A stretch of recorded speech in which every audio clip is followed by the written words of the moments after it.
activités, plusieurs fonctions depuis que je suis rentré au Congo. Donc je suis plus congolais maintenant qu'ancien étudiant belge. Qui diaspora donc.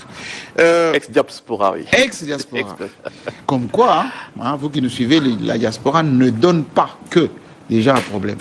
Et pour preuve, il est là avec beaucoup plus de compétences. Alors, revenons sur les réserves stratégiques. C'est quoi réserve stratégique? Ça a été créé quand et pour quelles raisons? Alors peut-être rentrer un petit peu dans l'historique. Oui. La réserve stratégique, on peut dire, est un petit peu la sœur jumelle du service national. Okay. Parce que c'est à l'époque de Mouzé Laurent Désiré Kabila. Il avait institué les deux services en même temps. D'une part, le service national et d'autre part, les réserves stratégiques. Parce que la conception était de permettre à la RDC d'être une nation totalement souveraine et résiliente.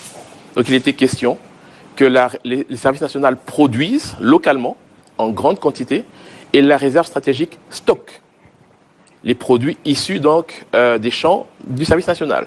Et ce qui permettrait donc d'être autonome et totalement indépendant. Et puis alors, il y a eu des évolutions. Aujourd'hui, pour parler d'aujourd'hui, je pense que le service national a un petit peu pris de l'avance par rapport aux réserves stratégiques. Aujourd'hui, on parle beaucoup des services nationaux, voilà. Que je dirige le général Kassongo, oui. Et avec beaucoup d'ailleurs de résultats. De résultats, c'est d'ailleurs l'occasion pour moi de le féliciter. Oui. Je pense qu'il a fait beaucoup de grandes choses et de grandes réalisations. Et je pense que c'est un exemple à suivre. Maintenant, de l'autre côté, les réserves stratégiques sont un petit peu restées en arrière. Alors, et pour quelles raisons? Expliquons les choses le plus clairement possible. Pourquoi on parle moins des réserves stratégiques? On n'a pas assez de résultats pour les réserves stratégiques. Alors, je pense qu'il s'est posé un problème. Lorsque les réserves stratégiques ont été transformées, parce qu'au départ, c'était un service attaché au cabinet du président, à l'époque de Laurent Désiré Kabila, puis ça a été transformé en établissement public, avec un rôle un peu plus restreint et des marges de manœuvre assez faibles.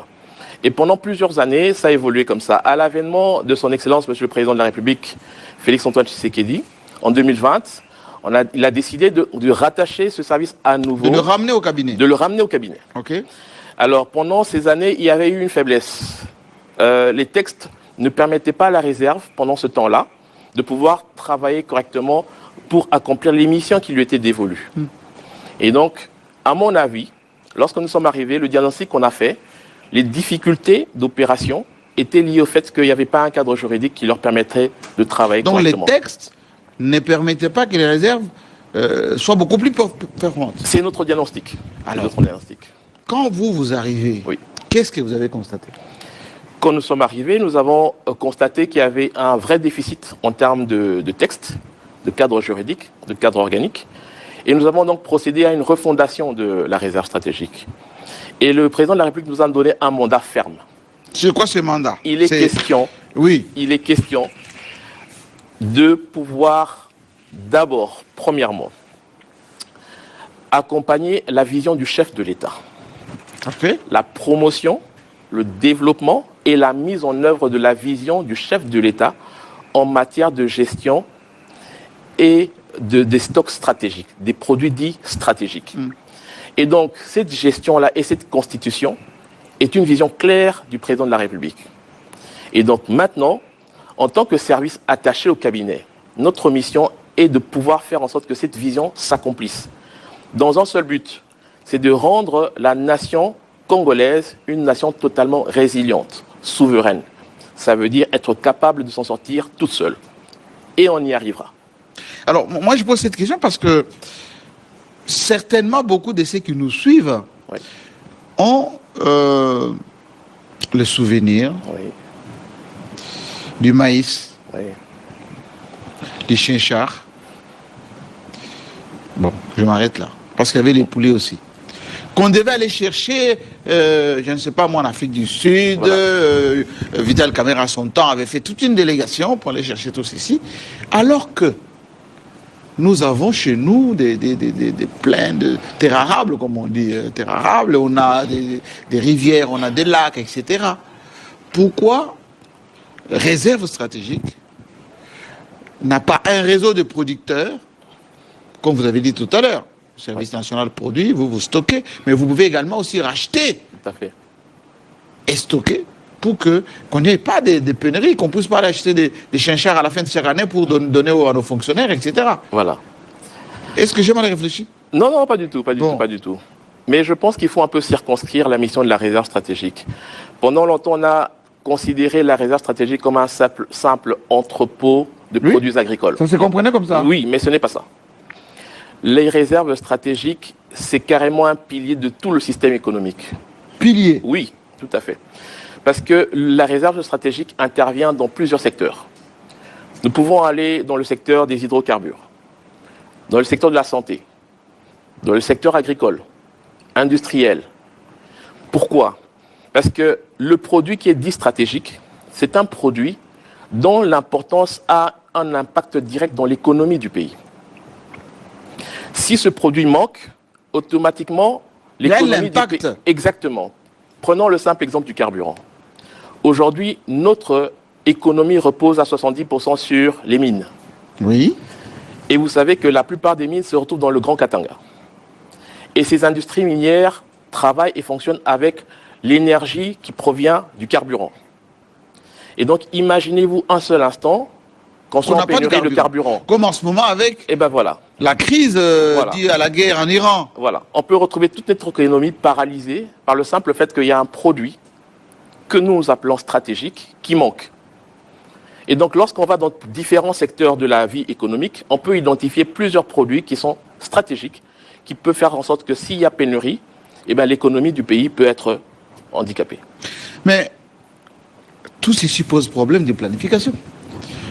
Pose un problème au niveau du gouvernement d'anticiper sur des postes stratégiques, des choses stratégiques. Vous avez parlé du carburant, mais on peut parler aussi de l'eau. Si on ne produit pas de l'eau, la population peut mourir. De beaucoup de maladies, etc. L'électricité. Oui. Est-ce que chez vous, vous avez des cellules de planification qui travaillent en synergie avec les ministères sectoriels? Absolument. C'est le cas actuellement. Parce qu'il faut savoir que le président de la République, le chef de l'État, a une vision très claire sur les réserves stratégiques. Lorsque nous sommes arrivés, nous avons fait un premier diagnostic. Le premier diagnostic, c'était concernant d'abord la structure en elle-même. Le cadre organique, le cadre juridique, le cadre opérationnel. Et puis nous avons fait un deuxième diagnostic qui était sur le capital humain. Nous avons passé en revue tout le personnel qu'il y avait. Nous avons fait des tests, nous avons refait des tests pour réévaluer le personnel, pouvoir les affecter afin qu'ils soient efficients. Qui travaille? Bon, arrêtez-vous un peu là. Qui travaille aux réserves stratégiques? Ah ben, il y en a plusieurs, des Congolais, uniquement que des Congolais. D'accord, mais dans quelle discipline? D'abord, premièrement, il y a d'abord ce qu'on appelle, dans l'organisation de la réserve stratégique, nous avons ce qu'on appelle le comité de pilotage. Et le comité de pilotage, c'est un peu comme l'organe qui donne les grandes orientations, qui prend les décisions et qui oriente. Et cet organe, le comité de pilotage, est dirigé par le président de la République lui-même. Lui-même? Oui, tout à fait lui-même. OK. Et dans ce comité de pilotage, nous avons également donc d'une part la coordination qui est composée de 4 coordonnateurs, un coordonnateur principal et 3 coordonnateurs adjoints. Et puis, dans cette même commission, ce comité de pilotage, nous avons les représentants du cabinet du chef de l'État, des représentants de la primature et les représentants des différents ministères sectoriels qui sont concernés par les produits stratégiques. Qui viennent souvent dans des réunions régulièrement ou vous travaillez en synergie avec eux? On travaille en synergie et lorsque le chef de l'État convoque une réunion de comité de pilotage, ils sont conviés et c'est ensemble qu'on prend les décisions. Donc il y a une collaboration entre la réserve stratégique et les ministères sectoriels. Alors, à part le comité de pilotage, en dessous? En dessous, il y a la coordination, bien entendu. La coordination, donc, je l'ai dit, elle est composée d'un coordonnateur et de 3 coordonnateurs adjoints. Nous avons un coordonnateur adjoint en charge des questions administratives et financières. Nous avons un deuxième coordonnateur en charge des questions techniques. Et puis, nous avons un troisième coordonnateur en charge des questions opérationnelles. En dessous des coordonnateurs adjoints, nous avons maintenant des directeurs.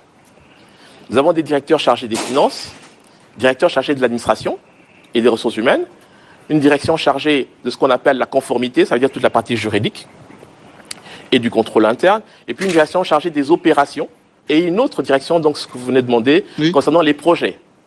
Donc on a une direction qui concerne les projets, qui conçoit les projets, qui fait une veille stratégique, qui s'assure que tout ce qui est analysé, orienté, étudié par la réserve stratégique, a bien un objectif de pouvoir réussir. Je m'arrête un tout petit peu sur veille stratégique. Oui. Parce que tous les pays Oui. fonctionnent avec la veille stratégique. Absolument. Et nous, Congolais, on a la faiblesse, excusez-moi du peu, de vivre au jour le jour. Absolument. Est-ce que vous allez compenser ça? Oui, oui. Et je peux vous garantir que les personnels qui sont dans ce département sont qualifiés. Donc, nous avons mis en place cette direction avec des objectifs bien spécifiques. La conception des projets, la veille stratégique. Ça veut dire la force de la réserve stratégique, c'est l'anticipation. Nous devons être capables d'anticiper. Je vais vous donner un exemple. Nous sommes dernièrement allés au Zimbabwe. Au Zimbabwe, nous avons rencontré donc l'institution sœur des réserves stratégiques du Zimbabwe, qui nous ont expliqué comment est-ce qu'ils ont pu faire économiser à l'État près de 60 millions de dollars. 60 millions? Oui, 60 millions de dollars. Comment ça s'est fait? Grâce à la veille stratégique, ils se sont rendus compte, d'après certaines études, qu'il allait avoir une sécheresse dans toute la partie est de l'Afrique. Et ils ont alerté l'État. Ce qui fait que les réserves stratégiques ont anticipé les achats des produits importants qu'ils ont stockés. Ok. Au moment où il y avait pénurie dans toute la partie est de l'Afrique, eux, ils avaient leur stock. Et quand tout le monde a commencé à se précipiter lorsque la sécheresse est arrivée, qu'il y avait un manque, bien sûr, le prix est passé de 300 $ à 500 $ la tonne. Et lorsqu'ils ont vu ce qu'ils auraient dû acheter s'ils avaient attendu, et ce qu'ils avaient pu économiser parce qu'ils avaient pu anticiper les achats, ben ça faisait une économie de 60 millions de dollars. 60 millions de dollars. Ça, c'est grâce à la veille stratégique. De faire ça? Je pense que notre équipe, elle est capable. Aujourd'hui, nous avons mis en place des équipes qui sont compétentes et qui vont pouvoir arriver à travailler pour anticiper les pénuries et les crises futures. Alors, moi, je ne trahis aucun secret. Oui. Réserve stratégique d'il y a 3 ans, Oui, d'il y a 4 ans, excusez-moi, oui, c'était un peu poussiéreux. Ça manquait de moyens. c'est vous qui le dites. Oui, mais moi, je suis journaliste, donc je me renseigne. d'accord. Ou je suis passé un peu par là pour voir comment ça fonctionnait. D'accord. Comment voulez-vous que les gens qui sont, excusez-moi un peu, mal payés